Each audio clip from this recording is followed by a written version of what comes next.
उडुबिलिकार सप्तम शिवरात्रि महोत्सव रावण दरबार और सांस्कृतिक कार्यक्रम दुलुकिला मंच बौद्ध जिला उडुबिलिका ग्राम में चलित वर्ष सप्तम वार्षिक शिवरात्रि महोत्सव महासमारोह अनुष्ठित होईछि।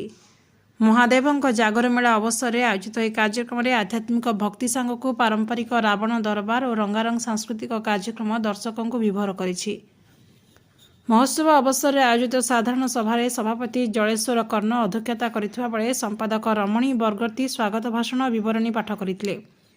एथिरे मुख्य अतिथि भाव अवसरप्राप्त प्रधान शिक्षक गौरी प्रसाद साहू जोगदे शिवरात्रि महोत्सवर गुरुत्व और सांस्कृतिक सचेतनता उपर वक्तव्य रखिथिले। अन्यतम अतिथि भाव समाजसेवी सुनील कुमार बारिक और श्रीराम फाइनान्स बौद्ध शाखा परिचालक संजय कुमार त्रिपाठी सम्मानित अतिथि भाव जोगदेइथिले। समग्र सभा कार्यक्रम को झारमुंडा स्कूल शिक्षक गोविंद महाकुड़ सुचारू रूपे परिचालना करथिले। रावण दरबार और सांस्कृतिक मुख्य आकर्षण पारंपरिक रावण दरबार विभिन्न प्रांतरू आसिथिबा कलाकारଙ୍କ नृत्य प्रदर्शन कटकरू आसिथिबा शिल्पी कला निकेतन मानक द्वारा चित्ताकर्षक संबलपुरी नृत्य और कंटामाल बरपदर बौली कला परिषदर नृत्य शिल्पी माने उच्चकोटीर नृत्य और संगीत परिवेषण करथिले। झारमुंडा उडुबिलिका स्कूल छात्र छात्री द्वारा सुंदर सांस्कृतिक प्रतिभा प्रदर्शित होता। स्थानीय दाम डांस ग्रुप कलाकार निजर चित्ताकर्षक नृत्य माध्यम दर्शकों मन जिणिथिले।